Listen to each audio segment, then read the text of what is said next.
Hi అందరికి నమస్తే, welcome to SM Lakshman talks. వినాయకుడి పూజలో తులసి దళాన్ని ఎందుకు వాడరు పార్ట్ 2. అయితే విఘ్నేశ్వరునికి వినాయకునికి తులసీదేవి శపిస్తుంది. ఎందుకంటే తనను వివాహం చేసుకోలేదన్న కోపంతో వినాయకుడిని తులసీదేవి శపిస్తుంది. దానితో వినాయకుడు కూడా నీవు ఒక రాక్షసుని వివాహం చేసుకుని అతని చెరలోనే ఉండిపోతావని శపిస్తాడు. దానితో తులసీదేవి క్షమించమని వినాయకుడిని వేడుకుంటుంది. దానితో వినాయకుడు ఇలా చెప్తాడు, నీవు వివాహం చేసుకుని అతని రాక్షసుడి చెరలో ఉన్నప్పుడు నిన్ను శ్రీ మహావిష్ణువు కాపాడతాడు అని వరాన్ని ఇస్తాడు. అయితే ఇలా ఇంకో విషయం అయితే ఈ విధంగా చెప్తాడు, నిన్నైతే ఎంతో పవిత్రంగా భావించి ప్రతి పూజలోనూ నిన్ను వాడతారు, కానీ నా పూజలో మాత్రం నిన్ను వాడిన అశుభం కలుగుతుందనేసి ఎప్పటికీ ఇలా ఉండిపోతుంది అని చెప్తాడు. నా పూజ మినహా అన్ని పూజలోనూ నిన్ను వాడతారని వరాన్ని అయితే ఇస్తాడు వినాయకుడు.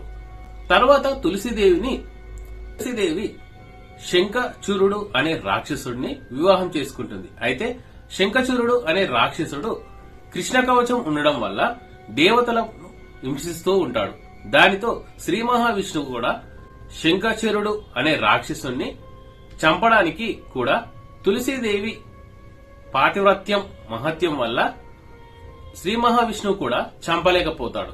దానితో వినాయకుడి సహాయంతో ఆ శంఖచూరుడి రాక్షసుని సంహరిస్తాడు.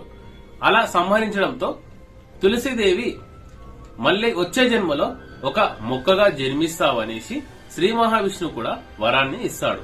అలాగే విఘ్నేశ్వరుడి దగ్గరికి వెళ్లి తులసీదేవి క్షమాపణ కోరుకోవడంతో నీవు ఒక తులసి మొక్కగా భూలోకంలో అవతరించి శ్రీ మహావిష్ణువుకి ఎంతో పవిత్రమైన మొక్కగా విష్ణు పూజలో నిన్ను వాడకుండా పూజ అయితే మొదలు పెట్టాలని వరాన్ని ఇస్తాడు వినాయకుడు. అలాగే అన్ని పూజల్లోనూ తులసి దళాన్ని వాడతారని, అలాగే తీర్థంలోనూ తులసి దళాన్ని వాడతారనేసి ఎన్నో ఔషధ గుణాలు కలిగిన ఒక మొక్కగా ఎంతో పేరు అయితే భూలోకంలో నీకు వస్తుందని ఇలా వరాన్నైతే ఇస్తాడు వినాయకుడు.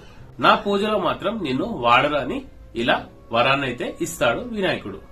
అందరూ చెప్పండి ఓం విఘ్నేశ్వరాయ నమః అని. జై Srimannarayana. Thank for watching friends. మరిన్ని ఇంట్రెస్టింగ్ వీడియోస్ కోసం మన ఛానల్ ని సబ్స్క్రైబ్ చేయండి.